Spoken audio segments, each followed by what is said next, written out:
ህወሓት ያላሰበው ገጸ በረከት አገኘ። አደገኛው የኤርትራ ድሮን በህወሓት አርሚ እጅ ገባ። እሾን በሾን ያሉት ኢሳያስ ድሮኑ ለደብረ ጽዮን አሳልፈው ሰጡ። አርሚው 5 አውቶቡስ ተሳፋሪ አገተ። አብዛኞቹ ተሳፋሪዎች አፈሳን ሸሽተው ወደ አዲስ አበባ ሲጓዙ የነበሩ ናቸው ተብሏል። ኮሚሽኑ የመጨረሻውን አጀንዳ ይፋ አደረገ። ከተሰበሰቡት 2000 አጀንዳዎች ውስጥ ምክክር የሚደረግባቸው 10 ብቻ ናቸው። ከውጭም ከውስጥም በከባዱ እየተደቆሰ ያለው ህወሓት ባልታሰበ ሰዓት ያላሰበው ገጸ በረከት ማግኘቱ ተሰምቷል። አይቀሬ ነው ሲል ለቆረጠለት ጦርነት አፈሳን ጨምሮ ከፍተኛ ወታደራዊ ዝግጅት እያደረገ የሚገኘው ህወሓት ከገባበት ቅርቃር ለጊዜውም ቢሆን ፋታ ሊሰጠው ይችላል እየተባለ ይገኛል። ወታደራዊ ምንጮች ያሸለኩት መረጃ እንዳመላከተው ከሆነ ህወሓት በወሳኝ ሰዓት አደገኛውን የኤርትራ ድሮን በእጁ አስገብቷል። አሰብን በኃይል ልቀማ ነው የሚል ስጋት ውስጥ የገቡት ኢሳያስ አፈወርቂ ሾህን በሾህ በሚል ድሮኑን ለደብረ ጽዮን አሳልፈው ስለመስጠታቸው የተነገረ ሲሆን ህወሓት ወደ አዲስ አበባ ሲጓዙ የነበሩ 5 አውቶቡስ ሙሉ ሰላማዊ ሰዎችን ማገቱ በርካቶችን አስደንግጧል።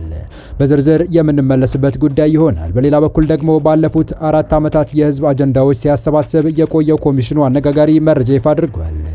በ4 ዓመታት ውስጥ ከ2000 በላይ አጀንዳዎችን አሰባስብ ያለው ኮሚሽኑ ከተሰበሰቡት አጀንዳዎች ውስጥ ለመጨረሻው ሀገራዊ ጉባኤ ተለይተው ምክክር የሚደረግባቸው 10 ብቻ ናቸው ማለቱ አነጋጋሪ ሆኗል። ሰላም ውድ የሁሉ ዴይሊ ቤተሰቦች እንደምን አላችሁ? ቻናሉን ሰብስክራይብ፣ ላይክ፣ ሼር ያደረጋችሁ እስከ መረጃዎቻችን ፍጻሜ አብራችሁን ቆዩ።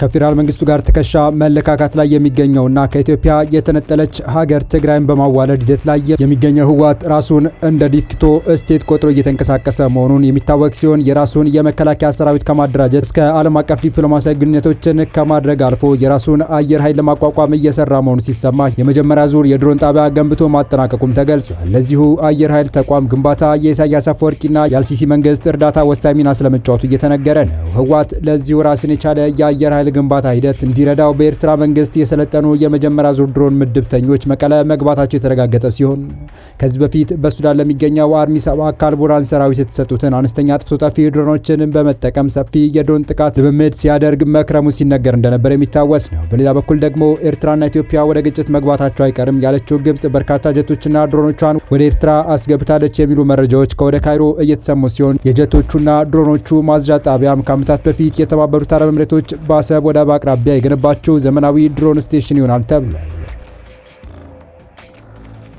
ከኤርትራ ጋር ጽምዶ የተሰኘ ወዳጅነት የመሰረተው ህወሓት ቡድኑ ነገሮችን በአምስተኛ ማርሽ እያፋጠናቸው ሲሆን ወታደራዊ አቅሙን ከሚገባው በላይ እያሳደገ ራሱን ለጦርነት እያዘጋጀ እንደሚገኝ ከወደ መቀለ የሚወጡ መረጃዎች እያመላከቱ ነው። ከህገወጥ የወርቅ ዘረፋውና የኮንትሮባንድ ጦር መሳሪያ ግዢው በተጨማሪ የራሱን አየር ኃይል ለማቋቋም እያደረገ ያለው ጥረት በአስመራ ድጋፍና ያልተቋረጠ እርዳታ ወደ ፍጻሜው ለመድረስ መቃረቡም ተሰምቷል። ከደም አፋሳሹ የ2 ዓመት ጦርነት ያተረፋቸውን ሮኬቶችና የአጭር ርቀት ሚሳኤሎች አሰባስቦ ወደ አንድ ማዕከል በማስገባት የጀመረው የህወሓት አየር ኃይል ግንባታ ከዩክሬንና ካዛኪስታን ሮኬት አስወንጫፊ አውሮፕላኖችን ለመግዛት ጥረት እያደረገ መቆየቱ የሚገልጹ ምንጮች ተዋጊ ጀቶችና አውሮፕላኖች ጉዳዩ እስካሁን ባይሳካም አነስተኛ ተዋጊ ድሮኖችን ግን ማግኘት መቻሉን የገለጹ ሲሆን ባልታሰበ ሁኔታ ደግሞ ከሻቢያ መንግስት 5 የሚደርሱ ኢራን ሰራሽ የውጊያ ድሮኖችን በስጦታ ማግኘቱ አክለው ገልጸዋል።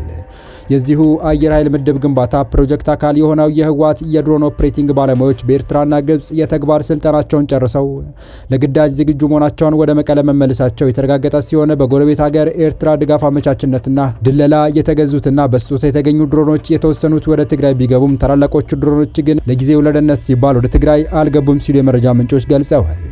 አሁን ወደ ትግራይ የገቡ ድሮኖች ሁሉም ማለት በሚቻል ደረጃ አጥፍቶ ጠፊዎች ሲሆኑ በዋናነት ዋና ተልኳቸው የመከላከያ ሰራዊት ቁልፍ ወታደራዊ አቅሞች ለማውደም የሚያገለግሉ መሆናቸው ይታወቃል።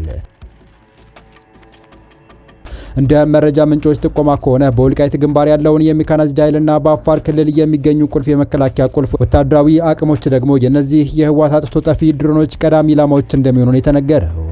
ጽምዶ የተሰኘው የአስመራና መቀለ ትብብር ከድርጅታዊ ግንኙነት ቀናት በገፋ ቁጥር ቋጠሮውን እያጠበቀ ወደ ስትራቴጂክ አጋርነት ከተለወጠ ከርሟል። ይህ ወዳጅነትና አጋርነትም ከፖለቲካዊ ትብብር ዘለል ብሎ በወታደራዊ ደረጃ እየተገበረ መሆኑም ከቅርብ ሳምንታት ወዲህ በጉልህ እየታዩ መሆኑን ያስተዋለ ማንም አካል ሁለቱ ድርጅቶች ወደ ቅድመ 1983 ተመልሰው የጫካ ህብረታቸውን ለማደስ እየጣሩ ይሆን እንዴ ብሎ ቢጠይቅ ተገቢና ወቅቱም የሚጠይቀው ትክክለኛ ጥያቄ ነው የሚሉ ድምጾች ከቀን ወደ ቀን በርከት እያሉ ናቸው።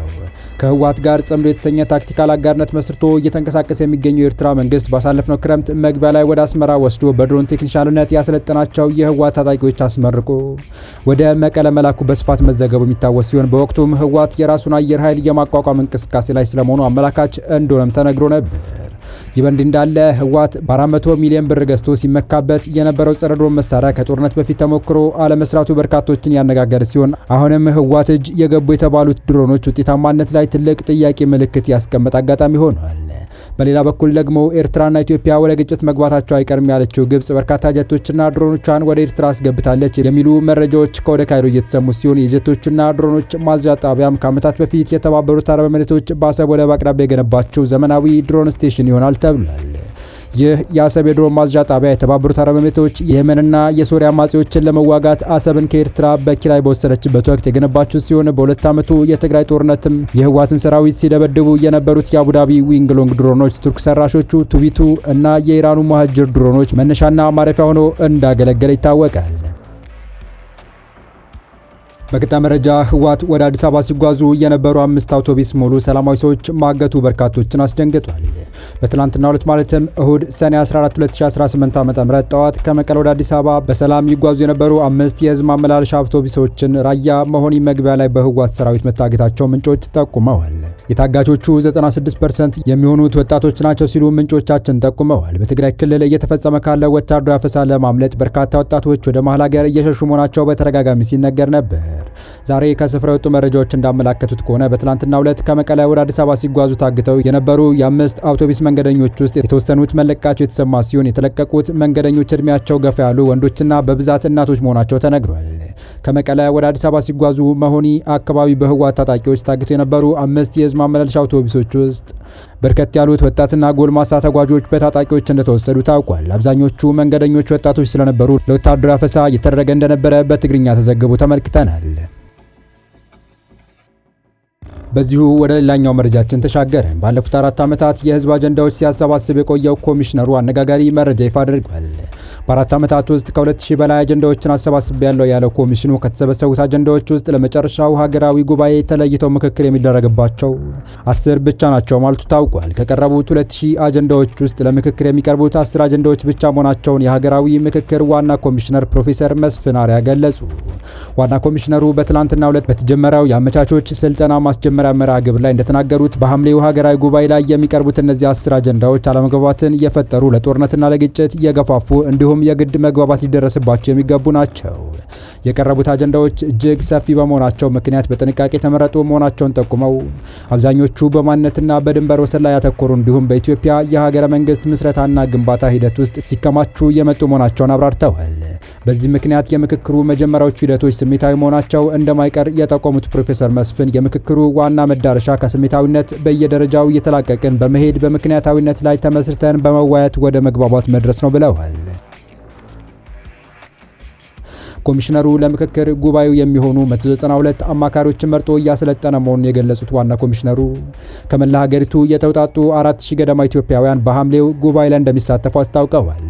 እነዚህ ተሳታፊዎች በ500 ቦታዎች ተከፋፍለውና በ8 በትልልቅ ጉባኤዎች ተደራጅተው ለምክክር የሚዘጋጁበትን ሂደት የማመቻቸትና የማቀላጠፍ ስራ የሚሰሩትም አሁን ስልጠና ላይ ያሉት 192ቱ አመቻቾች መሆናቸውን ተናግረዋል። የአመቻቾቹ ስልጠና ለተከታታይ 7 ቀናት የሚቆይ መሆኑም ታውቋል። መስፍን በሀገራዊ ምክክር ጉባኤው የሚሳተፉ ኢትዮጵያውያን ቁጥር ከፍተኛ በመሆኑ በዓለም ላይ የመጀመሪያው ነው። ቁም ነገሩ ግን ምክክሩ ምን ያህል ውጤታማ ይሆናል የሚለው ነው ሲሉም ተደምጠዋል። የተወደዳችሁ የቻናላችን ቤተሰቦች ለአሁኑ ለእናንተ ይመጥናሉ ታደምጧቸው ታተርፉባችኋላችሁ ብለን የመረጥንላችሁ ዕለታዊ መረጃዎቻችን እስካሁን ያደመጣችኋቸው ነበሩ። በተመሳሳይ ሀገራዊና ቀጠናዊ ጉዳዮች እንዲሁም ዓለም አቀፋዊ የጂኦፖለቲካ ወታደራዊና አነጋጋሪ ክስተቶችን ለበለት ተከታትለን በትኩስ ይዘን እንደምንቀርብ እያሳወቅን ቻናሉ ቤተሰብ ካልናችሁ ሰብስክራይብ፣ ቪዲዮ ላይክ እና ሼር በማድረግ ተደራሽነታችን ታሰፉ ዘንድ አክብሮታዊ ግብዣችን ነው። አበቃን። ሰናይ ጊዜን ተመኘን።